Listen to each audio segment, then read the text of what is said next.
तो ये कहां पर फैला हुआ था? This empire it was established और stretched around this area. You can imagine कितना बड़ा साम्राज्य था ये मंगोल एम्पायर। इनको मानते थे कि ये साहब बहुत पिछड़े हुए लोग हैं, ये बहुत ज्यादा विकसित नहीं है। तो कई जगहों पे आप देखेंगे कि मंगोल्स को पिछड़ा हुआ या मर्डरर्स की तरह दिखाया गया है। तो कहानी काफी ज्यादा चेंज हो जाती है मंगोल एम्पायर के बारे में। और प्रॉब्लम क्या है सबसे बड़ा कि मंगोल्स ने अपना खुद का कोई इतिहास लिखा ही नहीं। तो ये स्टेपी ग्रासलैंड है, घास के बड़े बड़े मैदान हैं जो इतने बड़े एरिया में फैले हुए हैं। अब यहां पर ना कई सारे अलग अलग ग्रुप्स रहते थे जिनको ट्राइब्स बोला जाता है। अलग अलग आदिवासी कबीले रहते थे। कियात फैमिली, बोर्जिगिड क्लैन, कबीला बताया ना, तो बोर्जिगिड क्लैन कबीले के अंदर एक कियात फैमिली जो थे उसके हेड थे, इनकी बचपन में ही मृत्यु कर दी गई। हेलो, जय हिंद, नमस्कार साथियों, कैसे हैं आप सभी लोग। समीर त्रिपाठी, आपका अपना हिस्ट्री एजुकेटर, एंड मैं स्वागत करता हूं आप सभी का अपने पीडब्ल्यू ह्यूमैनिटीज वाला यूट्यूब चैनल पर। दोस्तों, क्लास 11 की माइंड मैप सीरीज में आज हम कवर करने जा रहे हैं हमारे हिस्ट्री का chapter number 3, that is nomadic empires. अब इस चैप्टर के अंदर हम बेसिकली क्या पढ़ने वाले हैं? As the name suggest, nomadic empire. ये जो घुमक्कड़ चरवाहे लोग थे, उन्होंने भी अपना एक साम्राज्य स्थापित किया था, जो कि एक बहुत बड़ा साम्राज्य था। अब सोचने में ये काफी अजीब सा लगता है कि सर घुमक्कड़ चरवाहे अपना साम्राज्य किस प्रकार से बना सकते हैं, क्योंकि सेकेंड चैप्टर में हमने रोमन एम्पायर के बारे में पढ़ा था, which was an empire across the 3 continents, 3 continents पर फैला हुआ था। सेम वे में एक ऐसा साम्राज्य इन घुमक्कड़ चरवाहों के द्वारा स्थापित किया गया था समवेयर अराउंड 12th-13th सेंचुरी के अंदर, जो कि लगभग 2 कॉन्टिनेंट्स में फैला हुआ था। कौन कौन से सर? एशिया एंड यूरोप के इलाकों में। एंड ये भी बहुत वास्ट एम्पायर था। अब इसको स्थापित करने का जो पूरा श्रेय है वो गेंगिस खान साहब को जाता है, तो उन्हीं की कहानी हम इसमें पढ़ने वाले हैं। अब बात करें पहले तो ये कहां पर फैला हुआ था? This empire it was established और stretched around this area. You can imagine कितना बड़ा साम्राज्य था ये मंगोल एम्पायर। प्रेजेंट डे अगर मैं इसकी बात करूं, अगर आप प्रेजेंट वर्ल्ड मैप में इसको देखेंगे थोड़ा सा, तो ये पूरा एरिया था मंगोल एम्पायर का। एंड यू कैन अंडरस्टैंड कि ये कितना ज्यादा बड़ा था। एशिया का इलाका और लगभग हमें देखने को मिलता है रशिया का कुछ हिस्सा, एशिया हमें देखने को मिलता है, सेंट्रल एशिया के आसपास के इलाके यहां पर उन्होंने कवर किए हुए थे। चाइना और भारत के बॉर्डर एरियाज इस एम्पायर ने कवर किया हुआ था। Now look at this map, you can understand how vast it was. अब सवाल यही आता है कि भाई एम्पायर क्या होता है, नोमैडिक एम्पायर क्या होता है, इनके बीच में क्या डिफरेंसेस होते हैं, उन सभी चीजों के बारे में हम बात करने वाले हैं। तो देखो, सबसे पहली चीज क्या है, एम्पायर क्या होता है, साम्राज्य क्या होता है। एम्पायर बेसिकली वो एरिया होता है जिसकी टेरिटरी डिफाइंड होती है, मतलब एक डिफाइंड टेरिटरी होती है जहां पर हमें एक सामाजिक और आर्थिक व्यवस्था देखने को मिलती है जो पूरे समाज में चलती है। इस पूरे इलाके में जो एक साम्राज्य होता है, इस पूरे इलाके में एक फॉर्म ऑफ गवर्नमेंट होती है जो सभी के लिए एकदम कॉमन होती है। एंड लास्टली एक विकसित राज्य व्यवस्था भी यहां पर होती है। यहां पर हमने क्या देखा कि सेटल्ड लोग हैं, देयर आर सेटल्ड पीपल, एक डिफाइंड टेरिटरी है, एक डिफाइंड गवर्नमेंट है, एवरीथिंग इज देयर। लेकिन सर नोमैडिक पास्टोरलिस्ट जो होते हैं उनको घुमक्कड़ चरवाहे बोला जाता है। दे आर ऐसे लोग जो एक जगह से दूसरी जगह ट्रैवल करते रहते हैं अपने जानवरों के साथ। तो वो साम्राज्य कैसे बना सकते हैं, क्योंकि वो किसी एक टेरिटरी पर रह नहीं रहे हैं, उनकी एक डिफाइंड गवर्नमेंट सिस्टम नहीं है। एंड मोस्ट इंपॉर्टेंटली कि एक साम्राज्य बनाने के लिए आपको बड़े स्तर पर टैक्सेशन चाहिए। नोमैडिक पास्टोरलिस्ट इतना प्रोडक्शन करते ही नहीं है कि वो एक साम्राज्य स्थापित कर सके, क्योंकि देखो दे आर वॉन्डरर्स, ये घुमक्कड़ हैं। नोमैड्स का मतलब होता है घुमक्कड़, पास्टोरलिस्ट का मतलब होता है चरवाहे। तो सर ये घुमक्कड़ चरवाहे हैं जो एक जगह से दूसरी जगह ट्रैवल करते रहते हैं, एक जगह से दूसरी जगह अपने पशुओं के साथ घूमते रहते हैं। तो ये साम्राज्य कैसे बना सकते हैं? ये तो एक जगह पर सेटल्ड भी नहीं है। इसी के साथ साथ यहां पर कोई बड़ी फॉर्म ऑफ गवर्नमेंट नहीं होती है, बल्कि ये अलग अलग ग्रुप्स में बटे हुए होते हैं और हर ग्रुप की अपनी खुद की एक छोटी सी गवर्नमेंट होती है, जिस गवर्नमेंट का हिस्सा उस ग्रुप के सारे लोग होते हैं। इसी के साथ साथ ये सभी लोग एक ही प्रकार की इकोनॉमिक एक्टिविटी कर रहे होते हैं। ऐसा नहीं है कि एक व्यक्ति कुछ और काम कर रहा है, दूसरा व्यक्ति कुछ और, सब लोग एक ही जैसा काम कर रहे हैं। एंड लास्टली इनका एक बहुत ज्यादा विकसित कोई राजनीतिक व्यवस्था भी नहीं होती है। लेकिन मंगोल्स जो कि अगेन पास्टोरलिस्ट नोमैड्स थे, उन्होंने गेंगिस खान के अंडर में एक बहुत बड़ा साम्राज्य स्थापित किया जो कि 2 कॉन्टिनेंट्स में फैला हुआ था, यूरोप एंड एशिया के इलाकों में। अब यह साम्राज्य कैसे स्थापित हुआ, क्या कहानी थी, उसको हम समझने की कोशिश करते हैं।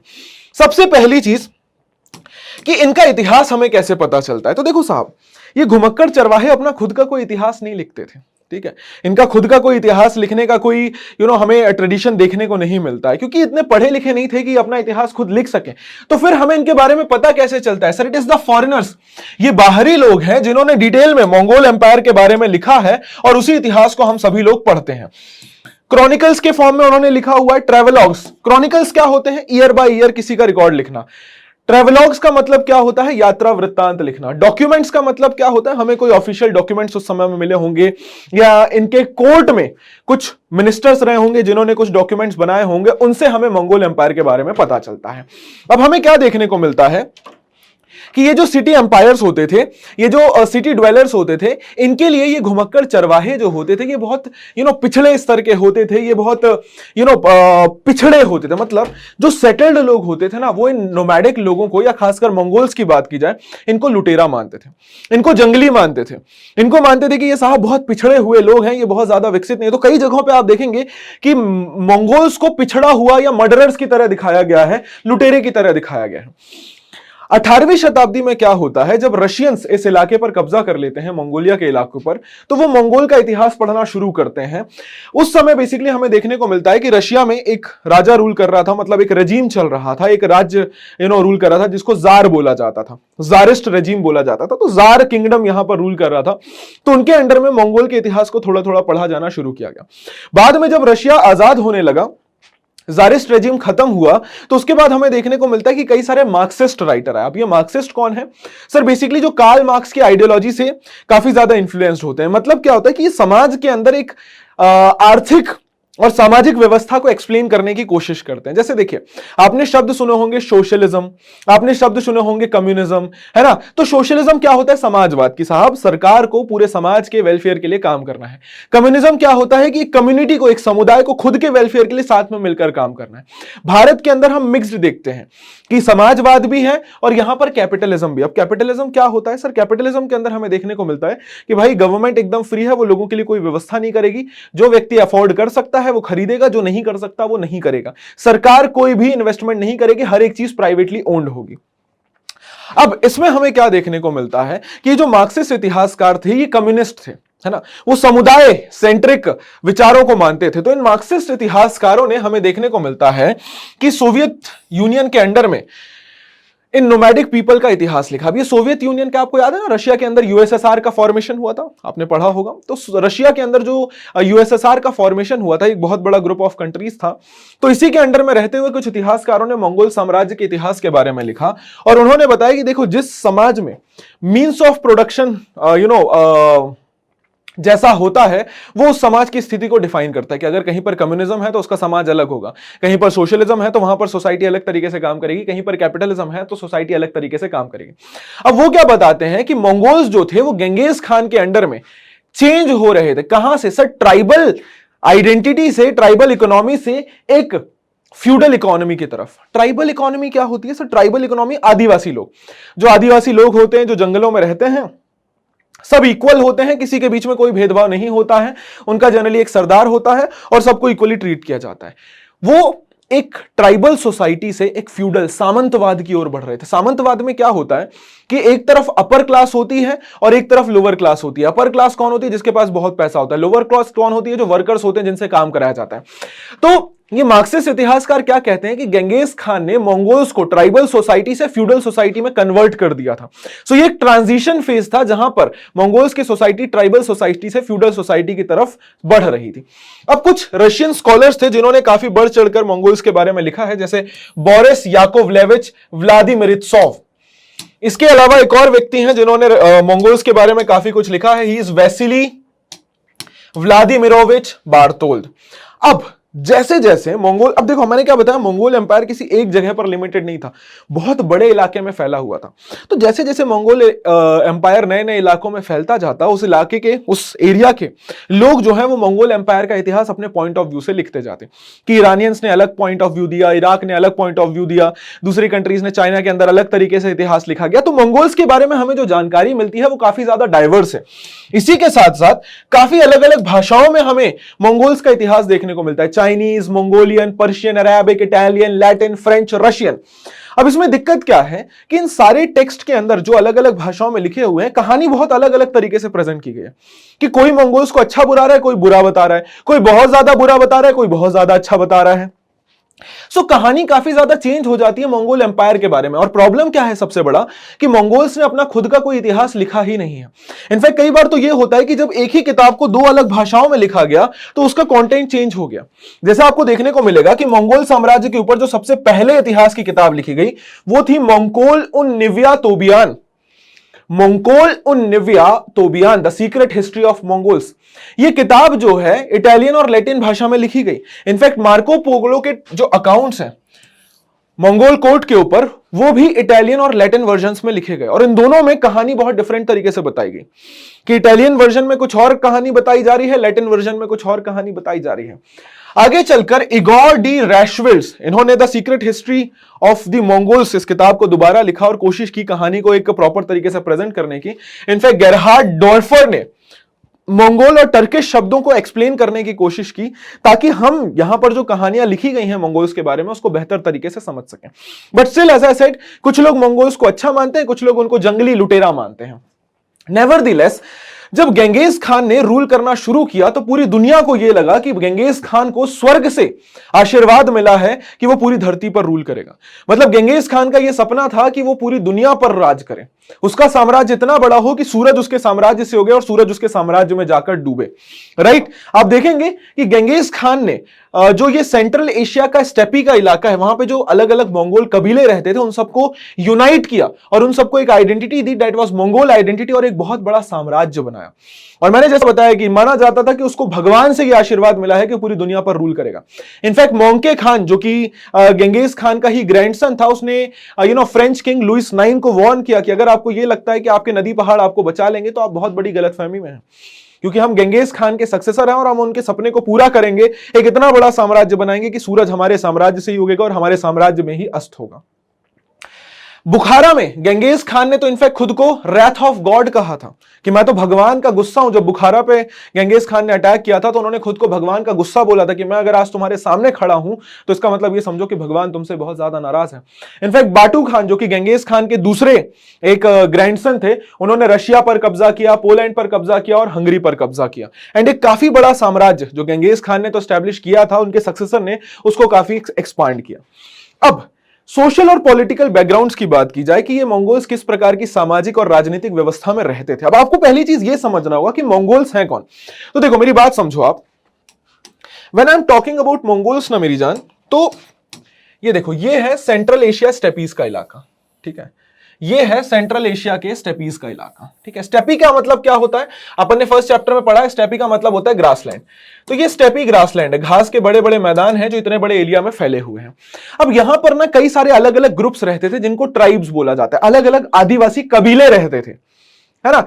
एक अलग कबीला, जैसे केरेइत एक कबीला, उइघुर एक अलग कबीला, है ना, मांचू, ये सब अलग अलग ग्रुप्स हैं, अलग अलग कबीले हैं जो अलग अलग जगहों पर रह रहे हैं। लेकिन वो किस टेरिटरी के अंदर रह रहे हैं सर, वो मंगोलिया के अंदर रह रहे हैं। गेंगेज खान ने क्या किया, इन सभी कबीलों को पकड़कर इकट्ठा किया। अब देखो होता क्या था, हर एक कबीले का एक सरदार होता था। तो गेंगेज खान ने क्या किया कि हर एक कबीले के सरदार को हराया और खुद उस कबीले का सरदार बन गया, और उसके बाद इन सारे कबीलों को इकट्ठा किया और उनको एक common identity the, that was called Mongol. तो उनकी ट्राइबल आइडेंटिटी को खत्म कर दिया और उनको एक common identity they the which was called Mongol identity. अब सोशल और पॉलिटिकल बैकग्राउंड की बात करूं तो मैंने क्या बताया कि मंगोल्स जो थे ये कबीलों में रहते थे, मंगोल्स जो थे ये कबीलों में रहते थे, ठीक है। Mongols they lived in tribes, और एक कबीले के अंदर एक जैसे ही लोग होते थे, हर कबीले का एक सरदार होता था और एक कबीले के अंदर हर एक व्यक्ति एक जैसी भाषा बोलता था। हमें कई सारी टर्किश ट्राइब्स देखने को मिलते जैसे तातर, खितान, मांचूस, उइघुर, ठीक है सर। अब ये मंगोल्स काम क्या करते थे, तो वो पास्टोरलिस्ट थे, चरवाहे थे। वो लोग बेसिकली क्या करते थे, भेड़ बकरियां चराते थे, ठीक है, हॉर्सेस, शीप, गोट, कैटल, कैमल, ये सब चराते थे। और साथ ही साथ वो एक जगह से दूसरी जगह घूमते रहते थे अपने जानवरों को लेकर सेंट्रल एशियन स्टेपीज में, खासकर मंगोलिया के इलाकों में। सेंट्रल एशियन स्टेपीज के ऊपर का जो इलाका है, साइबेरिया वगैरह का जो ठंडा इलाका है, जंगलों का इलाका है, वहां पर जो लोग रहते थे वो लोग हंटिंग गैदरिंग करते थे, शिकार करते थे और जंगलों से सामान इकट्ठा करते थे। और इसी के साथ साथ वो जो जानवर पकड़ते थे उनके मीट को बेचते थे, उनके स्किन को बेचते थे, छोटे छोटे जानवरों को मारकर उनको खाते थे, और ये साइबेरियन के जंगलों में रहते थे। अब चूंकि मंगोलिया का जो इलाका है वहां पर क्लाइमेट बहुत अच्छा नहीं था, बहुत ज्यादा ठंड पड़ती थी और गर्मी बहुत छोटे समय के लिए होती थी और कई बार बहुत कड़क गर्मी पड़ती थी। तो मंगोल्स बहुत बड़े स्तर पे कोई खास खेती करते ही नहीं थे। उनका मेन ऑक्यूपेशन पास्टोरलिज्म और हंटिंग गैदरिंग था। अब मंगोल की ज्योग्राफी के बारे में बात की जाए तो आप देखोगे कि मंगोलिया की जो ज्योग्राफी थी, हमें देखने को मिलेगा कि नॉर्थ में दो नदियां थी, ओनोन और सिलेंगा रिवर। उन दोनों नदियों में से कई सारी छोटी छोटी नदियां बहकर आती थी। हमें देखने को मिलेगा कि हमारे पास वेस्ट में थे अल्ताई माउंटेन्स, साउथ में थे गोबी डेजर्ट और ईस्ट में था मंचूरिया का डेजर्ट, और बीच में हमें क्या देखने को मिलता है सर, घास का मैदान। क्लाइमेट की बात की जाए तो यहां का क्लाइमेट बहुत ही हार्श लॉन्ग विंटर्स होती थी और बहुत हल्की और सूखी समर्स होती थी, मतलब बहुत कम महीनों के लिए होती थी। इसी कारण से मंगोल्स जो थे वो खेती नहीं करते थे, वो केवल हंटिंग गैदरिंग करते थे। मंगोल्स जो थे वो टेंट्स में रहते थे, जिनको गेर बोला जाता था, और ये अपने टेंट्स को लेकर एक जगह से दूसरी जगह ट्रेवल करते रहते थे। Now you will see the area here, तो आपको समझ आएगा ये है मंगोलिया का इलाका, ठीक है, और ये सेंट्रल एशियन स्टेपीज का इलाका है। तो इसी इलाके में ये मंगोल्स रहते थे, और अगर आप ध्यान से देखेंगे इस पूरे मैप को तो आपको समझ आएगा कि यहां पर ओनोन और सिलेंगा रिवर है, ठीक है, यहां पर अल्ताई माउंटेन है, यहां पर गोबी डेजर्ट है, और यहां पर मंचूरिया है, ठीक है। तो ये मंगोल्स क्या करते हैं, इसी इलाके में रहते हैं, जानवर पालते हैं और जानवरों को लेकर इन्हीं घास के मैदानों में घूमते रहते हैं एक जगह से दूसरी जगह। अब आगे चलकर क्या होता है, सुनिएगा ध्यान से मेरी बात को। मंगोल्स, अब मैंने क्या बताया, ये कबीलों में रहते थे, ये ग्रुप्स में रहते थे, और हर एक ग्रुप का एक सरदार होता था जो कि हमेशा मेल होता था। It was divided into patrilineal lineages. Patrilineal का मतलब होता है पितृवंश, कि जनरली ये मेल डोमिनेटेड ग्रुप्स में रहते थे, जहां पर इनका एक सरदार होता था जो कि मेल ही होता था। इसी के साथ साथ आपको देखने को मिलेगा कि अब चूंकि मंगोल का जो वेदर था, मंगोलिया का जो वेदर था,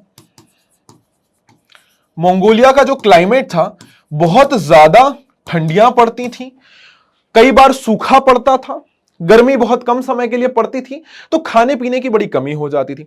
अब चूंकि बहुत ज्यादा समय के लिए ठंडियां पड़ती थी तो लोगों के बीच में लड़ाई होने लग जाती थी घास फूस के लिए, घास के मैदानों के लिए, कि साहब कौन से घास के मैदान में कौन सा कबीला अपने जानवरों को चराएगा। अब जब इनके बीच में लड़ाई होने लग जाती थी तो क्या होता था कि कुछ ग्रुप्स एक तरफ आ जाते थे, कुछ ग्रुप्स एक तरफ आ जाते थे, और ये ग्रुप्स आपस में लड़ने लगते थे, which led to inter tribal warfare. इन कबीलों के बीच में लड़ाइयां होती थी, और अब लड़ने के लिए ये लोग क्या करते थे, आपस में कई बार ग्रुप बना लेते थे। ठीक है साहब, ठीक है साहब। अब ऐसे कुछ हमें ग्रुप्स देखने को मिलते हैं जो अटीला ने बनाया था, एक बार एक ग्रुप बनाया था मंगोल्स को यूनाइट करने के लिए, लेकिन वो ज्यादा लंबे समय के लिए नहीं चला। लेकिन गेंगिस खान ने जो ग्रुप बनाया था इन कबीलों का, वो बड़े लंबे समय के लिए चला, और उन्हीं को मंगोल्स बोला गया, और उन्होंने इन सारे इलाकों पर कब्जा किया। अब ये जो मंगोल नोमाड्स थे, ये जो घुमक्कड़ चरवाहे थे, इनके पास घोड़े होते थे, जानवरों के बाल होते थे, छोटे छोटे जानवरों का मीट होता था। तो ये लोग क्या करते थे, अपने नीचे रह रहे चाइनीज लोगों के साथ उसको एक्सचेंज करते थे। अगर आप ये देखो तो जस्ट नीचे ही चाइना है जहां पर लोग खेती करते थे, तो उन खेती करने वाले लोगों से ये लोग अनाज एक्सचेंज करते थे, उनसे आयरन के बर्तन लेते थे, उनसे औजार लेते थे। लेकिन होता क्या था कि कई बार ये एक्सचेंज सिस्टम जो है वो ढंग से काम नहीं कर पाता था, क्योंकि देखो जब आप एक्सचेंज कर रहे हो तो हमेशा आप अपना प्रॉफिट चाहोगे। तो ये कबीले कोशिश करते थे कि उनको चाइना से ज्यादा सामान मिले, चाइना वाले कोशिश करते थे कि हमें ज्यादा से ज्यादा सामान मिले, कम अनाज देना पड़े। अब कई बार क्या होता था कि जब मौसम बहुत ज्यादा खराब होता था और इन कबीलों के पास खाने के लिए खाना नहीं होता था, तो ये चाइना के इन सेटल्ड एग्रीकल्चरलिस्ट के ऊपर अटैक कर देते थे और अटैक करके उनको लूट लेते थे। अब चूंकि नोमैड्स एक जगह से दूसरी जगह घूमते रहते थे तो उनके लिए इतनी दिक्कत नहीं होती थी, लेकिन जो सेटल्ड चाइनीज एग्रीकल्चरलिस्ट थे उनके लिए बड़ी समस्या हो जाती थी, क्योंकि ये जो घुमक्कड़ चरवाहे थे ये लगातार चाइना के ऊपर अटैक करते रहते थे। तो चाइना ने क्या किया, 8th सेंचुरी बीसी से खुद को बचाने के लिए ऊंची ऊंची दीवारें खड़ी करनी शुरू कर दी।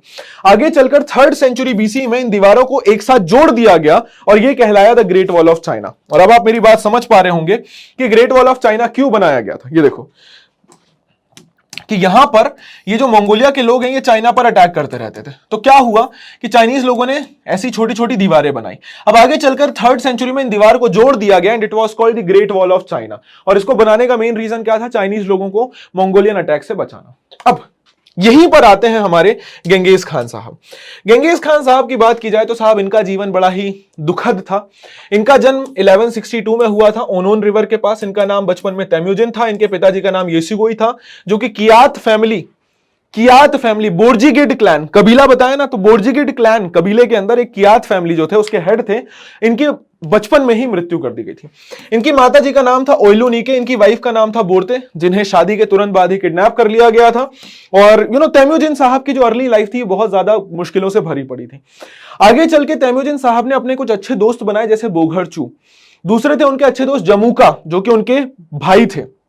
और तीसरे थे तुगरिल खान या ओंग खान, जो कि उनके अंकल लगते थे, मतलब इनके पिताजी के भाई थे, और वो किरेत ग्रुप के रूलर थे। मैंने बताया ना अलग अलग ग्रुप्स थे, अलग अलग कबीले, तो ये किरेत कबीले के हेड थे। अब 1180 1190 के बीच में तैमूजिन साहब ने क्या किया, ओंग खान साहब की आर्मी में वो भर्ती हो गए, अपने अंकल की आर्मी में भर्ती हो गए और उनकी आर्मी के आर्मी कमांडर बन गए। अपने अंकल की आर्मी को यूज करते हुए तैमूजिन साहब ने क्या किया, मंगोलिया के अलग अलग कबीलों को एक एक करके हराना शुरू किया, उनके सरदारों को हराना शुरू किया। और एक बार जब तैमूजिन साहब ने किसी कबीले के सरदार को हरा दिया तो वो खुद उस कबीले के सरदार बन गए। तो क्या हुआ, धीरे धीरे करके जो कबीले बटे हुए थे वो तैमूजिन के अंडर में आने लग गए। इसी के साथ साथ गेंगिस खान ने मंगोल ट्राइब्स को यूनाइट करना शुरू कर दिया और एक बहुत स्ट्रांग मिलिट्री आर्मी बनाई। उन्होंने जमुका को हराया सबसे पहले, जो कि उनका पहले भाई था लेकिन बाद में दुश्मन बन गया। फिर उन्होंने तातर्स को हराया, तातर वो ग्रुप था जिन्होंने इनके पिताजी को मारा था। फिर उन्होंने किरेइट्स को हराया, ओंग खान अपने ही अंकल को हरा दिया, और बाद में नायमन और जमुका को दोबारा से हराया। नायमन एक कबीला था और जमुका जो उन्हीं का भाई था, जो अगेन बहुत ज्यादा परेशानी क्रिएट कर रहा था उनके लिए। 1206 में उनको दोबारा हराया और मंगोलिया के अंदर जो भी इंपॉर्टेंट कबीले थे उन सबको हराने के बाद गेंगिस खान उन सभी कबीलों का सरदार बन गया। मतलब अब ये कबीले बटे हुए नहीं है, इनका एक ही सरदार है जो कहलाया गेंगिस खान। 1206 में जो कुरिलताई हुई है, व्हाट वाज दिस कुरिलताई? तो क्या होता था कि मंगोलिया में ये जो अलग अलग कबीले होते थे, इन कबीलों के सरदारों की मीटिंग होती थी जिसे कुरिलताई बोला जाता था। तो सभी सरदारों को बुलाया गया जो हार चुके थे और उनके सामने गेंगिस खान आए। तो गेंगिस खान ने साहब उनसे बोला कि बताओ अब तुम्हारा सरदार कौन है? तो उन सभी ने बोला कि तैमूजिन अब हम सब का सरदार है and he is now the great Khan of Mongols, कि वो सभी सरदारों का सरदार है। ही वॉज कॉल्ड क्वान और उनको टाइटल दिया गया गेंगिस खान, ओशनिक खान या यूनिवर्सल रूलर। पूछ लिया जाता है एग्जाम में, याद रखिएगा। अब जब एक बार गेंगिस खान ने सारे मंगोल्स को जीत लिया, सारे मंगोल्स का हेड बन गया, तो उन्होंने उन सभी मंगोल्स को इकट्ठा करके एक स्ट्रांग आर्मी बनाई। और आर्मी बनाने के बाद गेंगिस खान ने शुरू किया अपने साम्राज्य को फैलाना। गेंगिस खान ने सबसे पहले अटैक किया शिया रूलर्स के ऊपर। देखो उस समय चाइना में 3 अलग अलग फैमिलीज रूल कर रही थी। चाइना की बात की जाए तो उस समय चाइना में 3 अलग अलग फैमिलीज रूल कर रही थी, शीशिया, जूरचेन और सुंग डायनेस्टी। देखो नॉर्थ में यहां पर रूल कर रहे थे जूरचेन पीकिंग से, यहां पर हमें सुंग डायनेस्टी देखने को मिलती है साउथ में, और यहां पर रूल कर रहे थे शिया। ठीक है साहब। अब मंगोलिया से गेंगिस खान निकल पड़े चाइना को जीतने के लिए। सबसे पहले उन्होंने शिया डायनेस्टी को हराया 1209 में। फिर उन्होंने 1213 में ग्रेट वॉल ऑफ चाइना को नष्ट कर दिया और 1215 में उन्होंने जूरचेन डायनेस्टी के ऊपर अटैक किया और उनकी जो कैपिटल थी पीकिंग उसको अपने कब्जे में कर लिया। सुंग डायनेस्टी को बहुत बाद में अपने कब्जे में किया गया था 1279 में, जब कुबलई खान ने सुंग डायनेस्टी को हराया और वहां पर युआन डायनेस्टी, अपनी खुद की डायनेस्टी स्टैब्लिश कर दी। कुबलई खान कौन है? गेंगिस खान के आगे आने वाले वंशज, सक्सेसर। अब 1216 में गेंगिस खान ने फिर क्या किया, एक बार जब उसने शिया को हरा दिया, शिया को हराने के बाद, यहां पर शिया को हराने के बाद गेंगिस खान आगे बढ़ा। यहां पर शिया जो रह रहे थे उनको हराने के बाद गेंगिस खान आगे बढ़ा। ओहो, शिया, इनको हराने के बाद गेंगिस खान आगे बढ़ा और आगे बढ़ने के बाद यहां पर पहाड़ थे, उनको बोला जाता है तिएन शाह माउंटेन। इन तिएन शाह माउंटेन के आसपास कौन रूल कर रहा था? सर तिएन शाह माउंटेन के आसपास रूल कर रहे थे कारा खिता। कारा खिता को हराया, तिएन शाह माउंटेन को क्रॉस किया और माउंटेन को क्रॉस करने के बाद यहां पर एक नदी थी जिसका नाम था ऑक्सस रिवर। यहां पर एक नदी है जिसका नाम था ऑक्सस रिवर, या फिर इसको अमू दायरा भी बोला जाता है, अमू दायरा। इस अमू दायरा नदी को क्रॉस किया, ठीक है, इस अमू दायरा नदी को क्रॉस किया और आप पहुंचे सेंट्रल एशिया के इलाकों में। अमू दायरा नदी को क्रॉस किया और ट्रांसऑक्सियाना या ट्रांसऑक्सियाना मतलब ऑक्सस नदी के पार का इलाका, इस इलाका पर आकर अटैक कर दिया। अब इस इलाके में आप ध्यान से देखोगे तो यहां पर एक रूलर्स थे, ठीक है, यहां पर रूलर थे जिनको हम ख्वारिज्म के रूलर बोलते हैं, साफाविद रूलर भी आप इनको बोल सकते हैं। यहां पर रूल कर रहे थे ख्वारिज्म के साफाविद रूलर, ठीक है, ख्वारिज्म के साफाविद रूलर। अब ख्वारिज्म के साफाविद रूलर का नाम था जलालुद्दीन, सॉरी उनका नाम था सुल्तान मोहम्मद, और सुल्तान मोहम्मद के बेटे का नाम था जलालुद्दीन मंगबरनी। अब गेंगिस खान ने जब ऑक्सस नदी को पार किया तो गेंगिस खान ने अपने 2 अनुयायियों को भेजा, अपने 2 मैसेंजर्स को भेजा कि जाइए जलालुद्दीन मोहम्मद सुल्तान मोहम्मद से जाके बात कीजिए कि हम यहां पर आ रहे हैं। सुल्तान मोहम्मद साहब उस समय अपने अलग जोश में तो उन्होंने गेंगेज खान के दोनों सिपाहियों को मार दिया, जिससे गेंगेज खान बहुत गुस्सा हुआ और उसने ख्वारिज्म डायनेस्टी के ऊपर अटैक कर दिया। सुल्तान मोहम्मद और उनका बेटा जलालुद्दीन मंगबरनी दोनों भाग निकले। सुल्तान मोहम्मद भाग निकले इस इलाके में और जलालुद्दीन मंगबरनी भाग निकले दिल्ली के इलाकों में। अब जब वो भाग निकले तो गेंगेज खान की आर्मी ने पहले तो इस पूरे इलाके को, यहां रास्ते में जो जो इलाका पड़ा ख्वारिज्म के आसपास, निशापुर, हेरात, बुखारा, जो भी पड़ा उन सबको नष्ट किया। फिर ख्वारिज्म डायनेस्टी के ऊपर कब्जा किया। अब ख्वारिज्म डायनेस्टी के ऊपर कब्जा करने के बाद उन्होंने अपनी एक आर्मी को भेजा सुल्तान मोहम्मद के पीछे और एक आर्मी को भेजा जलालुद्दीन के पीछे, जलालुद्दीन मंगबरनी के पीछे, जो कि दिल्ली भाग कर आ गया था। गेंगेज खान की ये वाली जो आर्मी है ये इधर तरफ गई, कैस्पियन सी, क्रीमिया, ये वाला जो पूरा इलाका है इसको अपने कब्जे में किया। और गेंगेज खान खुद अपनी आर्मी को लीड करता हुआ पीछे पीछे आ पहुंचा इंडस नदी के पास। उस समय दिल्ली में रूल कर रहे थे इल्तुतमिश। इल्तुतमिश ने देखा कि जलालुद्दीन मंगबरनी मेरे पास भाग कर आया है और उसको ढूंढते ढूंढते मंगोल्स पीछे पीछे आए हैं। इल्तुतमिश ने समझदारी दिखाई और जलालुद्दीन मंगबरनी को अपने दरबार से वापस भेज दिया। अब जब गेंगेज खान यहां बॉर्डर पर आ पहुंचा, जब वो बॉर्डर पर आ पहुंचा, ये देखो ओटरार, बुखारा, समरकंद, मर्व, निशापुर, ये सारे वो इलाके हैं जो यहां पर शहर थे, इन सबको नष्ट कर दिया था गेंगेज खान ने। अब गेंगेज खान ने जब मंगोल्स फोर्सेस ने जब ख्वारिज्म पर कब्जा कर लिया तो वो दो हिस्सों में बट गई। एक चली गई अजरबैजान, क्रीमिया, कैस्पियन सी की तरफ, और एक जो है जलालुद्दीन मंगबरनी के पीछे पीछे अफगानिस्तान से सिंध जा पहुंची।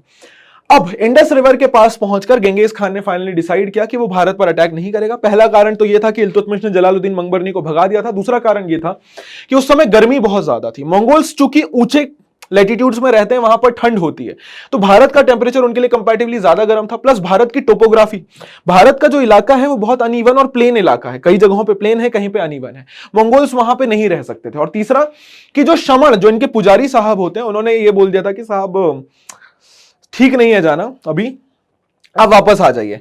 तो आप देखेंगे कि इसी कारण से गेंगेज खान भारत में ना घुसते हुए यहां से वापस मंगोलिया लौट गया। अब मंगोलिया लौटकर आपको देखने को मिलता है कि 1227 में ही गेंगेज खान साहब की मृत्यु हो जाती है।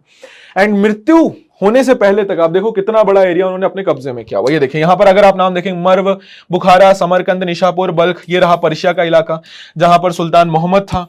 ये रहा, ये देखो गेंगेज खान भारत के अंदर नहीं घुसा था, यहां से ही क्रॉस करते हुए वापस चला गया था। ठीक है, अब गेंगेज खान की मिलिट्री अचीवमेंट्स की बात की जाए तो देखो गेंगेज खान की जो आर्मी थी उसमें मंगोल्स थे, ये जो तुर्क्स थे या जो ये मंगोल्स थे, जो वहां के लोकल ये टर्किश और मंगोल जो लोग थे, पहली चीज इनको घोड़े चलाने की बहुत अच्छी काबिलियत थी, इनको घुड़सवारी बहुत अच्छी आती थी। और दूसरी चीज ये लोग घोड़े के ऊपर बैठकर शिकार बहुत अच्छा करते थे, ये बहुत बेहतरीन तीरंदाजी कर सकते थे। तो ये जो घुड़सवार थे, इनकी घुड़सवारी स्किल्स बहुत अच्छी थी, इनके पास बहुत ज्यादा बढ़िया स्पीड थी और मोबिलिटी, ये बहुत तेजी से कहीं जाते थे और वहां से भागकर वापस आ जाते थे। इसी के साथ साथ चूंकि ये घोड़े पर बैठकर तीरंदाजी करना भी सीख गए थे शिकार करते करते, तो ये बहुत डेडली हो जाते थे। अब तीसरी सबसे इंपॉर्टेंट चीज कि गेंगेज खान क्या करता था कि वो कभी भी अटैक ना नॉर्मल समय में नहीं करता था, भरी ठंडी में एकदम चिलचिलाती ठंड, एकदम बेहतरीन ठंड में अटैक करता था किसी भी जगह पर। उससे फायदा क्या होता था कि नदियां जम जाती थी और नदियों के रास्ते से वो जाता था अपने घुड़सवारों को लेकर और इलाकों पर अटैक कर देता था। दूसरे राजा इस समय रेडी नहीं होते थे। इसी के साथ साथ गेंगेज खान ने सीज इंजन्स का इस्तेमाल करना शुरू कर दिया था। सीज इंजन्स या नैप्था बॉम्बार्डमेंट क्या होता है? सीज इंजन समझते हो?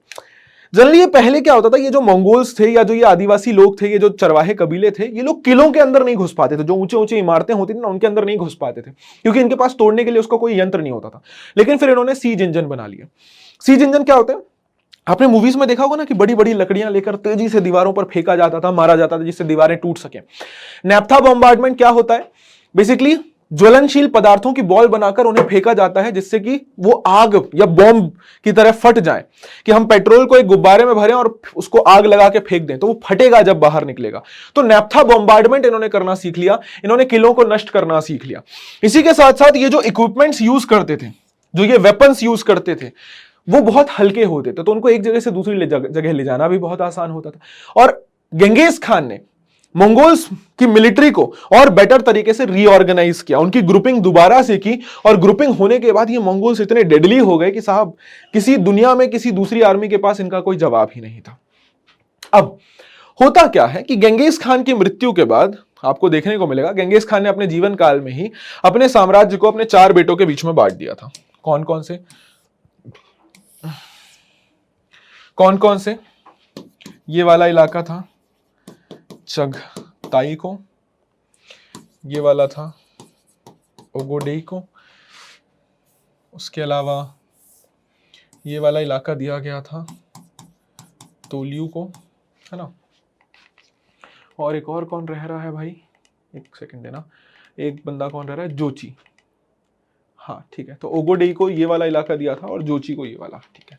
ये देखो, जोची को ये वाला इलाका दिया गया था और ओगोडेई को ये वाला इलाका दिया गया था, ठीक है।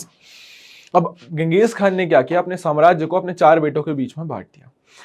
अब गेंगेज खान के बाद मंगोल्स ने क्या किया, तो देखो 2 चीजें थी, एक था यूरोप के इलाके पर अटैक करना और एक था चाइना के बचे हुए इलाके पर अटैक करना।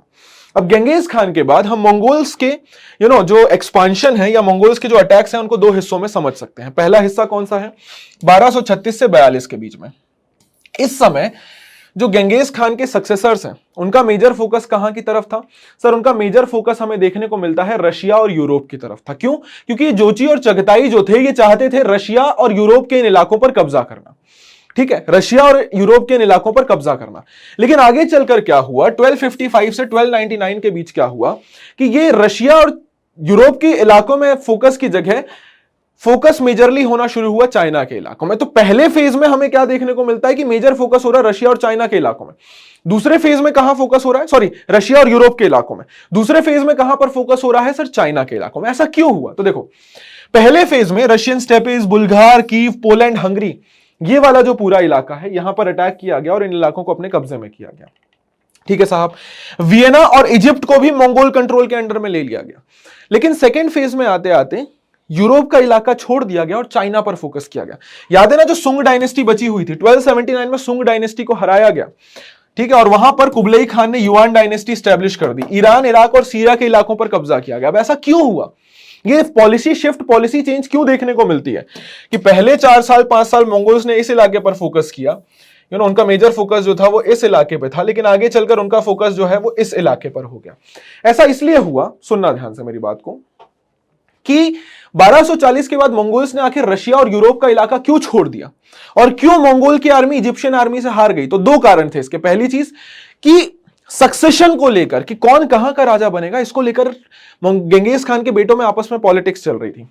जैसे जोची और ओगोडेई, जोची और ओगोडेई ये साथ में आ गए थे। क्यों सर जोची और ओगोडेई साथ में आ गए थे? जोची और ओगोडेई साथ में आ गए थे क्योंकि उन्हें ग्रेट खान का ऑफिस संभालना था। बेसिकली ओगोडेई जो कि तीसरा बेटा था गेंगेज खान का, उसे अगला खान घोषित किया गया था। तो ये क्या कोशिश कर रहे थे कि भाई हम ही खान बने रहें और पूरे इलाके पर हमारा कब्जा बना रहे। तो जोची और ओगोडेई साथ में आ गए थे खान के ऑफिस को संभालने के लिए, जिसके चलते क्या हुआ, वो यूरोप पर उतना फोकस नहीं कर पाए। और दूसरी चीज, आगे चलकर क्या हुआ कि तोलियो को यह चीज समझ आ गई। तो तोलियो ने क्या किया कि ओगोडेई और जोची दोनों को ही साइडलाइन कर दिया। ओगोडेई को तो खत्म ही कर दिया और जोची को साइडलाइन कर दिया। अब जब एक बार तोलियो ने खान डायनेस्टी के ऊपर कब्जा कर लिया तो तोलियो का मेजर इंटरेस्ट किस पर था? तोलियो का मेजर इंटरेस्ट था चाइना के ऊपर और इस वाले इलाके के ऊपर, ईरान इराक के इलाकों के ऊपर। और यही कारण है कि पहले फेज में तो यूरोप पर फोकस हुआ, लेकिन दूसरे फेज से चाइना और ईरान इराक पर फोकस बढ़ गया, ठीक है।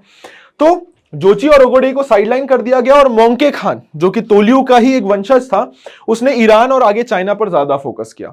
और जोचिद और तोलियो के बीच में जब लड़ाई बढ़ गई, जब जोचिद और तोलियो के बीच में लड़ाई बढ़ गई तो जोचिद भी अब इस इलाके पर ध्यान नहीं दे पाया एंड अल्टीमेटली ये जो यूरोप वाला इलाका है, रशिया वाला इलाका है, यहां पर मंगोल्स ज्यादा फैल नहीं पाए। अब गेंगेज खान ने क्या क्या बदलाव किए समाज के अंदर? तो देखो, एक बार अपन ने सोशल एंड मिलिट्री ऑर्गेनाइजेशन पढ़ा, कब? जब पहले मंगोल्स रहते थे। अब गेंगेज खान के आने के बाद क्या क्या बदलाव हुए वो समझने की कोशिश करते हैं। तो देखो क्या होता था इनके समाज के अंदर कि जितने भी एबल बॉडीड मेल होते थे, जितने भी मर्द होते थे, उन्हें आर्मी के अंदर सर्विस देनी होती थी, उन्हें आर्मी के अंदर जाना ही पड़ता था, लड़ाई लड़ना ही पड़ता था। गेंगेज खान ने क्या किया कि मंगोल्स जो अभी तक अलग अलग कबीलों में बसे हुए थे उन सबको इकट्ठा कर लिया। अभी देखो, मतलब इसको ऐसे समझो कि भारत में 28 राज्य हैं, तो अभी सब 28 राज्य अपने अपने आप को अलग तरीके से जानते हैं कि कोई खुद को बंगाली बुलाता है, कोई उड़िया बुलाता है, कोई मराठी बुलाता है। लेकिन मैंने उन सबको पकड़ा, उन सबको एकत्रित किया, यूनाइट किया और मैंने उन सबको इंडियन बुलाना शुरू कर दिया। तो अब none of them are Bengali, Gujarati, Malayali, वो साइड हो गया, और दे ऑल आर इंडियन, तो मतलब अब वो साथ में आ गए। तो सेम वे में मंगोल्स पहले अलग अलग कबीलों में बटे हुए थे, लेकिन अब वो साथ में आ गए और उनकी एक आइडेंटिटी बन गई, which was Mongol identity.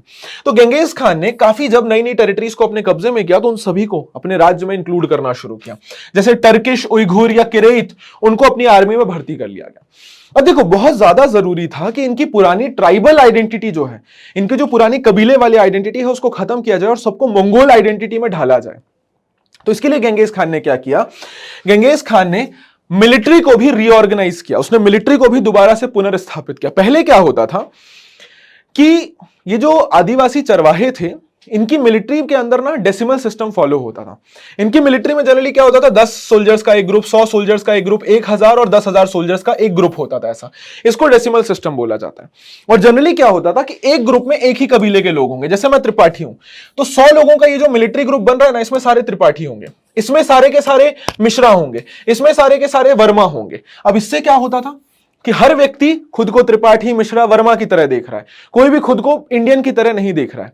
Same way में अलग अलग कबीलों के ये जो मिलिट्री ग्रुप्स बनाए जाते थे डेसिमल यूनिट में, इसमें एक ग्रुप के अंदर एक ही कबीले के मेंबर होते थे, एक ही फैमिली के मेंबर्स होते थे। ठीक है साहब। जो सबसे बड़ी यूनिट होती थी वो 10,000 सोल्जर्स की होती थी और उसको तूमन बोला जाता था। गेंगिस खान ने क्या किया कि पुराने मिलिट्री डिविजन्स को खत्म किया और उसने क्या बोला कि अब से साहब एक ग्रुप के अंदर कई सारे मेंबर्स हो सकते हैं और अलग अलग फैमिली के मेंबर्स हो सकते हैं। कि सपोज 100 सोल्जर्स का एक यूनिट बनाया गया, तो उसमें हर कबीले के मेंबर को अब इंक्लूड किया जाएगा। इससे क्या फायदा होगा कि अब सारे कबीले एक दूसरे के साथ मिक्स होंगे, एक दूसरे को जानेंगे और उनके बीच में एक यूनिटी डेवलप होगी। गेंगिस खान ने पुरानी मिलिट्री सिस्टम को खत्म कर दिया और उसने अब जो नए डेसिमल डिविजन्स बनाए, उनके अंदर सारे मेंबर्स को आपस में मिक्स कर दिया। अब किसी भी इंडिविजुअल को यह अलाउ नहीं किया गया कि वो अपना ग्रुप छोड़ सकता है। एक बार ग्रुप बन गए तो कोई भी उस ग्रुप को छोड़ नहीं सकता है, और अगर किसी ने छोड़ने की कोशिश की तो उसको बहुत कड़ी पनिशमेंट दी जाएगी। ठीक है, उसको बहुत कड़ी पनिशमेंट दी जाएगी। इसी के साथ साथ मिलिट्री को अलग अलग ग्रुप्स में बांट दिया गया। 4 ग्रुप्स तो उसके बेटों के अंदर में ही रखे गए। ठीक है, 4 मिलिट्री ग्रुप्स बनाए गए, वो तो उसके 4 बेटों के अंडर में रख दिए गए। इसी के साथ साथ कुछ और भी छोटे छोटे मिलिट्री ग्रुप्स बनाए गए जो कैप्टन्स के अंडर में रखे गए और इन कैप्टन्स को नोयांस बोला जाता था। इसी के साथ साथ जो सबसे लॉयल मेंबर्स होते थे, जो सबसे लॉयल मेंबर थे, जो हमेशा से गेंगिस खान के साथ थे, उनको गेंगिस खान ने अपना भाई बुलाया, उनको ब्लड ब्रदर बुलाया। इसी के साथ साथ जो आजाद लोग होते थे लेकिन जो गेंगिस खान की सेवा में लगे हुए थे, उनको नौकर बोला गया। यहां पर नौकर का मतलब ये नहीं कि भाई तुम किसी के नौकर हो, नौकर का मतलब कि तुम गेंगिस खान के काफी नजदीक हो। अब देखो, गेंगिस खान सबसे बड़ी अथॉरिटी है, तो तुम उसके एकदम नजदीकी हो, उसके लिए काम कर रहे हो, मतलब तुम भी इंपॉर्टेंट हो। इसी के साथ साथ गेंगिस खान ने पुराने सभी सरदारों को हटा दिया और उसने खुद से अपने जो क्लोज मेंबर थे उनको सरदार की तरह अपॉइंट करना शुरू कर दिया। ट्राइबल यूनिट्स को एक नई मिलिट्री आइडेंटिटी दी गई और अब ट्राइबल यूनिट्स खुद को किसी कबीले के नाम से नहीं जानेंगे, बल्कि they will be called Mongols. अब गेंगिस खान ने पूरे मंगोल साम्राज्य को अपने 4 बेटों के बीच में बांट दिया। जोची को दिया गया रशियन स्टेपी का इलाका, चगताई को ट्रांसऑक्सियाना का इलाका, ओगोडेई को ग्रेट खान का ऑफिस मिला, उसका कैपिटल काराकोरम था, और तोल्यू को मंगोलिया का एंसेस्ट्रल लैंड दिया गया। समझे मेरी बात में क्या बताना चाह रहा हूं? ध्यान से सुनो। ये देखो, रशियन स्टेपीज का जो इलाका है, ये जो रशियन स्टेपीज का इलाका है, ये वाला इलाका दिया गया किसको? जोची को। ट्रांसऑक्सियाना का ये जो इलाका है, ये वाला इलाका दिया गया किसको? सर ये वाला इलाका दिया गया चगताई को। ये वाला इलाका किसको दिया गया? सर ये वाला इलाका दिया गया चगताई को। ये वाला इलाका किसको दिया गया? ये वाला इलाका दिया गया तोल्यू को। And this area was given to किसको? सर ओगोडेई को। लेकिन आगे चल के क्या हुआ? ओगोडेई को हटाकर इस पूरे इलाके पर कब्जा किसने कर लिया? सर ओगोडेई को हटाकर इस पूरे इलाके पर कब्जा कर लिया तोल्यूद ब्रांच ने। किसने कब्जा कर लिया? तोल्यूद ब्रांच ने। हर बेटे को अपने अंडर में एक मिलिट्री दी गई जिसको कंटिंजेंट, मिलिट्री कंटिंजेंट को तमा बोला जाता था, और इन 4 एरियाज को 4 उलूस बोला जाता था। और क्या बोला गया कि ये चारों बेटे मिलकर रूल करेंगे, कुरिलताई बुलाएंगे। कुरिलताई क्या है, मैंने क्या बताई थी, असेंबली होती थी, ये सरदारों की असेंबली होती थी जहां पर राज्य के लिए, फैमिली के लिए डिसीजन लिए जाते थे कि कब हमें कहां, किस इलाके पर अटैक करना है, जो भी हम लूट रहे हैं उसको कैसे डिस्ट्रीब्यूट करना है, ये पास्चर जमीन जो है, ये घास के जो मैदान है इसको कैसे डिवाइड करना है, अगला सरदार कौन बनेगा वो डिसाइड करना, ये सब मीटिंग में ही डिसाइड होता था। अब हुआ क्या कि आगे चलकर ये बेटे आपस में बट जाते हैं और इसीलिए मंगोल एम्पायर कमजोर पड़ जाता है।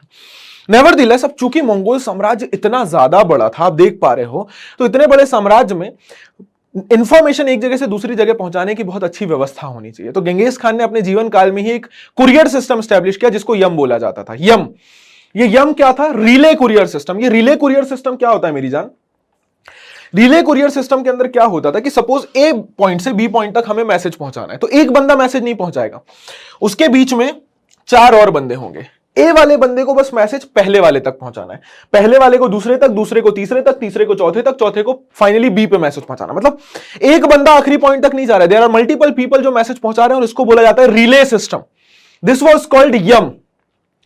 बेसिकली ये कैसे होता था कि एक घुड़सवार यहां से मैसेज लेकर यहां तक पहुंचेगा, यहां पर एक घुड़सवार ऑलरेडी तैयार है, वो मैसेज लेकर अगले पॉइंट पर जाएगा, एंड इस तरीके से मैसेज आगे पहुंचाया जाता था। इस सिस्टम को मेंटेन करने के लिए बेसिकली गेंगिस खान ने एक टैक्स एस्टेब्लिश किया था जिसको कुबकुल टैक्स बोला जाता था। जो भी चरवाहे थे उनसे ये टैक्स लिया जाता था, विच वॉज कॉल्ड कुबकुल टैक्स। और ये टैक्स क्या होता था, ये टैक्स बेसिकली पैसे के फॉर्म में नहीं लिया जाता था। जो भी चरवाहे होते थे ना, उनको बोला था कि तुम अच्छे अच्छे घोड़े तैयार करो, और तुम्हारे पास जितने भी घोड़े हैं उसका 1/10 हमें चाहिए। मतलब अगर तुम्हारे पास 10 घोड़े हैं तो तुम एक घोड़ा हमें टैक्स में ला कर दोगे, ताकि घोड़ों के ऊपर लोगों को बिठाकर मैसेजेस को एक जगह से दूसरी जगह ट्रांसफर कराया जा सके। अब पहले क्या होता था कि गेंगिस खान ने जब नए नए इलाकों पर अटैक करना शुरू किया, तो गेंगिस खान उस पूरे इलाके को बुरी तरीके से मिटा देता था। वहां का हर एक घर, इंसान, जानवर, कुत्ता, बिल्ली तक मार देता था। मतलब आप ऐसा समझो कि अगर गेंगिस खान किसी इलाके पर अटैक करता था तो पहले वो बसा हुआ शहर होता था, लेकिन गेंगिस खान के जाने के बाद वो केवल एक समतल जमीन बनकर रह जाती थी। अब आप सोचो, इतने बड़े स्तर पर अगर डिस्ट्रक्शन होगा, इतने बड़े स्तर पर अगर हम चीजों को डिस्ट्रॉय करेंगे, तो इससे तो नुकसान ही हो रहा है ना। कई सारे इलाकों में, जैसे ईरान और इराक के इलाकों में देखोगे कि जब गेंगिस खान ने अटैक किया तो वहां पर जो नहरें बनी हुई होती थी, जिनको कनात बोला जाता था, उन नहरों को नष्ट कर दिया, जिसके कारण ईरान की पूरी जमीन बंजर हो गई। आगे चलकर जो गेंगिस खान के वंशज आए, उन्होंने देखा कि साहब ये मारा मारी करने से, ये इतना डिस्ट्रक्शन करने से कोई फायदा नहीं। अगर सब लोगों को ही मार देंगे तो हमारे लिए खाना कौन उगाएगा, हमारे लिए एग्रीकल्चर कौन करेगा, हमारे लिए काम कौन करेगा। By right sir. तो पॉलिसी का में बदलाव आया कि पहले गेंगिस खान जो था वो केवल डिस्ट्रक्शन करता था, लेकिन उसके जो सक्सेसर है उन्होंने पॉलिसी में बदलाव किया और मार काट और डिस्ट्रक्शन को कम किया। बट मंगोल एम्पायर के इन्वेजन से या मंगोल एम्पायर के अटैक से एक बहुत अच्छा काम हुआ कि यूरोप से लेकर चाइना तक पूरा एक साम्राज्य बन गया। वो पूरा इलाका एक ही व्यक्ति के अंडर में आ गया, वो टेरिटोरियली लिंक हो गया, वो आपस में जुड़ गया, जिसको पैक्स मंगोलिका बोला गया। पैक्स मंगोलिका का मतलब मंगोल पीस, कि साहब हमने इस पूरे इतने बड़े इलाके को एक साथ जोड़ दिया है, जिसके कारण अब नए नए व्यापार के रास्ते खुल गए हैं। अब आप अलग अलग साम्राज्यों में नहीं ट्रैवल कर रहे हैं, अब एक ही साम्राज्य है और वहीं पर आप व्यापार कर सकते हैं, आप ट्रैवलिंग आराम से कर सकते हैं। ट्रैवल को सेफ बनाया जाता था। मंगोल सरदार क्या करते थे, एक टैक्स लेते थे जिसको पायजा बोला जाता था या गिरेज बोला जाता था। टैक्स लेने के बाद वो एक पास देते थे, है ना, एक पास वो देते थे। उस पास का मतलब क्या होता था कि साहब इस व्यक्ति ने हमसे ये पास खरीदा है, अब ये पूरे मंगोल साम्राज्य में कहीं भी फ्रीली ट्रैवल कर सकता है और इसके ऊपर कोई भी अटैक नहीं करेगा। इसके बदले में एक टैक्स लिया जाता था विच वॉज कॉल्ड बाज टैक्स। ठीक है, अब मैंने क्या बताया कि अर्ली फेज के टाइम पे क्या होता था, बहुत बड़े स्तर पे लोगों को मारा पीटा जाता था, लोगों की हत्या की जाती थी, हत्याकांड होता था और जमीन को नष्ट कर दिया जाता था। लेकिन आगे चलकर 1260 के बाद जो मंगोल सरदार आए, जो मंगोल सक्सेसर आए, उन्होंने पॉलिसी को चेंज किया 2 कारणों से। पहली चीज, आप सब रिसोर्सेज नष्ट कर देंगे तो रूल किसके ऊपर करेंगे, और दूसरी चीज, आप इतना मारकाट करेंगे, इतना हत्याकांड मचाएंगे तो क्या वहां के लोग आपको एक्सेप्ट करेंगे? वहां के लोग तो आपको दरिंदा ही बोलेंगे ना, वहां के लोग आपको तो हत्यारा ही बोलेंगे ना, लुटेरा ही बोलेंगे। तो आपको वहां के लोकल लोगों के मन में अपने लिए एक अच्छी इमेज बनानी पड़ेगी, तभी आप उनको रूल कर पाएंगे। क्यों? आपकी जीवन शैली अलग है, आप मंगोल हैं, आपकी जीवन शैली अलग है, आप घुमक्कड़ चरवाहे हैं, लेकिन यहां जिन इलाकों पे आप पहुंचे हैं रूल करने के लिए, उनकी जीवन शैली बहुत अलग है। तो आपको उनके हिसाब से ही उनको रूल करना पड़ेगा, उनको समझना होगा। माना जाता है कि कुबलई खान ने जैसे चाइना पर जब अटैक किया, गजन खान ने जब ईरान पर अटैक किया, तो इन दोनों ने ही लोगों को मारा नहीं, बल्कि इन्होंने अपनी आर्मी को यह बोला कि आप किसी भी बंदे को जबरदस्ती नहीं मारेंगे, क्योंकि इससे हमारा कोई फायदा नहीं। इनफैक्ट गजन खान तो पहला वो व्यक्ति था जिसने इस्लाम को अडॉप्ट किया था 1295 के आसपास। अब जब मंगोल एरियाज ने नए नए इलाकों पर अटैक करना शुरू किया, तो क्या होता था, मंगोल्स को उस इलाके के बारे में पता नहीं होता था, वहां की भाषा नहीं आती थी, तो वहीं के किसी लोकल व्यक्ति को उठाकर वो अपने राज्य व्यवस्था में रख लेते थे, जो कि उनके एडमिनिस्ट्रेशन में मदद करे। अब कई बार क्या होता है, लोकल लोगों ने मंगोल राजाओं को समझाया कि देखो साहब, मार काट मत मचाओ, इससे कोई फायदा नहीं होगा। जैसे आप देखो, येलू चूतसाई, ये चाइना में एक मिनिस्टर थे, जुवैनी इराक में थे, राशिदुद्दीन ईरान में थे। ये अलग अलग मंगोल राजाओं के मिनिस्टर बने और इन्होंने मंगोल राजाओं को यह समझाया कि साहब, लोगों को मारो काटो मत, है ना, इससे आपका कोई फायदा नहीं है, इससे सिर्फ डिस्ट्रक्शन होगा, लॉस होगा। तो इंस्टेड ऑफ किलिंग पीपल, आप लोगों के मन में अपनी अच्छी इमेज बनाओ। और इसी के चलते मंगोल रूलर्स ने आगे चलकर अपनी पॉलिसीज को चेंज किया कि instead of killing people now, वो लोगों के बीच में अपनी इमेज अच्छी करने में लगे हुए थे। अब 13th सेंचुरी के मिडिल तक आते आते जब मंगोल रूल अलग अलग इलाकों में प्रॉपरली स्थापित हो गया, तो अब बहुत ज्यादा जरूरी था कि मंगोल्स अपनी एक कॉमन आइडेंटिटी बनाए। लेकिन वो कॉमन आइडेंटिटी बनने की जगह क्या हो रहा था, इन चारों भाइयों में आपस में लड़ाई होने लग गई। तोल्यूद ने ओगोदेई को तो पहले ही हटा दिया था, अब इन भाइयों के बीच में लड़ाई होने लग गई टेरिटरी को लेकर। होता ना कि जब तक पिताजी थे स्टार्टिंग में सब कुछ अच्छा था, जैसे ही आगे बढ़े तो सब लड़ने लग गए कि नहीं साहब, इसकी प्रॉपर्टी भी मैं हड़प लूं, इसकी प्रॉपर्टी भी मैं हड़प लूं। पहले ये जो भाई आपस में मिलकर रूल करते थे, अब उनके बीच में लड़ाइयां होने लगी और उन सबने अपने आप को इंडिपेंडेंट घोषित कर दिया और अलग अलग डायनेस्टीज को सेपरेटली रूल करना शुरू कर दिया। अब देखो आप, तोलियो के जो वंशज थे, तोलियो के वंशज आपको याद होंगे, तोलियो के वंशजों ने क्या किया था, पहले तो उन्होंने ओगडेई के इलाके को कब्जे में कर लिया था। तोलियो के वंशजों ने यहां पर स्टैब्लिश किया युआन डायनेस्टी। अब तोलियो के जो कुछ वंशज थे वो बोल रहे थे कि साहब, हमें भी खान बनना है, लेकिन खान तो एक ही होगा। तो उन्होंने क्या किया, इस इलाके में सेकेंड खानेद डायनेस्टी स्टैब्लिश कर दी। उन्होंने बोला कि ठीक है साहब, हम अपनी एक अलग डायनेस्टी स्टैब्लिश करेंगे और यहां पर भी एक खान होगा, क्योंकि देखो यहां पर ऑलरेडी एक खान है और एक ही खान होगा। तो तोलियो में क्या हुआ कि एक भाई बोल रहा है मुझे भी खान बनना है, दूसरा भाई बोल रहा है मुझे भी खान बनना है, उनके बीच में लड़ाई हो रही है। तो ये हो गया एक फर्स्ट खानेद डायनेस्टी। अब कुछ भाइयों ने मिलकर क्या बोला कि ठीक है साहब, हम अपनी अलग एक डायनेस्टी बनाएंगे और हम वहां जाके खान बन जाएंगे। तो इस अलग डायनेस्टी को, जो कि तोल्यूद्स के सक्सेसर्स ने ही बनाया था, इसको बोला गया सेकेंड खानेद डायनेस्टी, क्योंकि ये पहले तो एक ही खान था, लेकिन इन्होंने बोला कि हम भी खान हैं, तो इसको सेकेंड खानेद डायनेस्टी बोला जाता है। इसी के साथ साथ तो ये वाले इलाके किसके अंडर में आ गए सर, तोलियो के सक्सेसर के अंडर में, जिन्होंने युआन डायनेस्टी बनाई। और तोलियो के एक और सक्सेसर्स ने यहां पर बनाई सेकेंड खानेद। जोची के जो सक्सेसर्स थे उन्होंने रशियन स्टेपीज पर ही कब्जा रखा और चगताई के सक्सेसर्स ने ट्रांसऑक्सियाना के इलाकों पर ही कब्जा रखा। ठीक है साहब, अब ये देखो, तो तोलियो के डिसेंडेंट्स ने चाइना में युआन डायनेस्टी बनाई और ईरान में सेकेंड खानेद डायनेस्टी बनाई, जिसको हलागू खान ने एस्टैब्लिश किया था 1256 में। जोची के डिसेंडेंट्स रशियन स्टेपीज में ही रूल कर रहे थे और इनको गोल्डन होर्ड्स बोला जाता था। क्या बोला जाता था? Golden hoards. गोल्डन होर्ड्स, सुनहरे, क्योंकि ये सुनहरे घोड़ों पर ट्रेवल करते थे। और चगताई के डिसेंडेंट ट्रांसऑक्सियाना और तुर्किस्तान में रूल कर रहे थे। अब आपको पता है कि ये तीनों ग्रुप्स जो हैं ये गेंगिस खान के ही सक्सेसर हैं, तो इनके अंदर जो पहचान है इनकी, वो ऑब्वियसली एक घुमक्कड़ चरवाहे वाली पहचान है। इन्होंने अपनी वो पुराने ट्रेडिशन को कंटिन्यू रखा, लेकिन तोल्यूद्स ने अपनी पहचान को चेंज कर दिया। अब होता क्या था कि जब ये देखो कि यहां पर तोल्यूद्स ने ग्रेट खान का एक एम्पायर बनाया, तोल्यूद्स के ही एक सक्सेसर ने यहां पर सेकंड खानेद डायनेस्टी बनाया, चगताई यहां पर रूल कर रहा है और यहां पर गोल्डन होर्ड जोची रूल कर रहा है। अब हुआ क्या कि ये जो तोल्यूद्स थे, ये जिस इलाके में थे, चाइना और ईरान के इलाकों में, यहां पर लोग थोड़े ज्यादा पढ़े लिखे थे, तो ये लोग ना विरोध करते थे राजाओं का कि साहब आप तो मंगोल हो, आप तो पुराने नियम कानूनों से हमें रूल कर रहे हो, हम इस चीज को एक्सेप्ट नहीं करेंगे, हम इस चीज का कड़े शब्दों में विरोध करते हैं। तो तोल्यूद्स के ऊपर बहुत प्रेशर आ गया कि साहब हमें मॉडर्न दिखना होगा, हमें अपने पुराने वंशजों की तरह नहीं दिखना पड़ेगा जो लुटेरे थे, हत्यारे थे, क्योंकि लोग हमें भी लुटेरा और हत्यारे ही मान रहे क्योंकि हम गेंगिस खान के वंशज हैं। तो तोल्यूद्स ने क्या किया, अपनी पहचान को बदलना शुरू कर दिया। जोची और चगताई ने अपने पुराने ट्रेडिशन को कंटिन्यू रखा, लेकिन तोल्यूद्स ने अपनी पहचान को बदलना शुरू कर दिया। उन्होंने सेटल होना शुरू कर दिया और खुद को मंगोल से अलग दिखाना शुरू कर दिया कि देखो सब हम मारकाट नहीं कर रहे हैं, हमारे पूर्वज मारकाट करते थे, ठीक है, हम मारकाट नहीं करते। इनफैक्ट इन्होंने नए अकाउंट्स लिखने शुरू किए, इन्होंने अपने ही पूर्वजों पर सवाल उठाने शुरू कर दिए।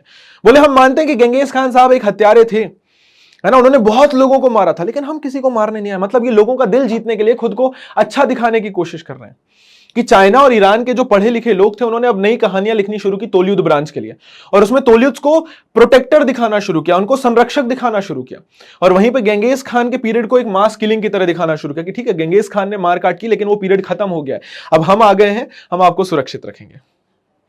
अब देखो डेविड आइलॉन साहब करके एक इतिहासकार हैं, उन्होंने पढ़ना शुरू किया एक नियम कानून के व्यवस्था को जिसको यासा बोला जाता है, लॉ कोड ऑफ गेंगेज खान। अब ये था क्या, तो देखो जब मंगोल्स ने नए नए इलाकों पर रूल करना शुरू किया तो वहां के जो लोकल लोग थे उनकी आइडेंटिटी अलग थी। अब मंगोल्स आप देख रहे हैं कितने नए नए इलाकों में बट गए, अब उन्होंने पुराने नियम कानूनों को मानना भी छोड़ दिया। लेकिन मंगोल्स फिर बचे कौन, हु आर मंगोल्स, सवाल उनके अस्तित्व पर उठा कि मंगोल थे कौन, मंगोल हैं कौन। क्योंकि देखो मंगोल होने से पहले ये सब लोग कबीलों में बटे हुए थे, कोई किरेत कबीला, कोई तातर, कोई खितान, कोई मांचू, पहले वो कबीले में बटे थे। लेकिन गेंगेज खान ने इन सबको इकट्ठा किया और इनको एक पहचान दी विच वॉज कॉल्ड मंगोल। तो मंगोल कौन है, हु आर मंगोल्स। जब मंगोल्स को ये समझ आया, जब इन नए लोगों को ये मतलब इन लोगों को ये समझ आया कि हमें अपनी एक पहचान बनानी होगी, तो इन्होंने ढूंढना शुरू किया कि हमारी पहचान है क्या। तब इनको समझ आया कि 1206 में जब गेंगेज खान ने खुद को द ग्रेट खान बोला था या खुद को सबसे महान सरदार बोला था, तो उस समय उन्होंने कुछ नियम कानून बनाए थे और उन्हीं नियम कानूनों को यासा बोला गया। अब मंगोल आइडेंटिटी किसने दी, गेंगेज खान ने। तो मंगोल्स कौन, जो गेंगेज खान के नियम कानूनों को फॉलो करें। तो गेंगेज खान के नियम कानून क्या थे सर, यासा। ये यासा क्या था, नियम और कानून, लॉ, भाई नियम कानून, और डिक्री मतलब आदेश। अब ये बेसिकली कुछ आदेश नहीं थे बल्कि ये नियम कानून थे कि राज्य व्यवस्था कैसे चलानी है। कि जब गेंगेज खान सरदार बन गए तो उन्होंने कहा कि हम कैसे नियम कानून चलाएंगे। तो उन्होंने बताया कि साहब हम हंटिंग कैसे करेंगे, आर्मी कैसे बनाएंगे, पोस्टल सिस्टम कैसे एस्टेब्लिश करेंगे। लेकिन इस यासा की जरूरत पड़ क्यों रही थी। देखो मैंने बताया कि 13वीं सेंचुरी तक मंगोल्स ने एक बहुत बड़ा साम्राज्य बना लिया और नए नए इलाकों पर रूल करना शुरू कर दिया। अब जिन इलाकों में वो रूल कर रहे थे वहां के लोकल लोग नंबर में बहुत ज्यादा थे और मंगोल्स की संख्या कंपैरेटिवली बहुत कम थी।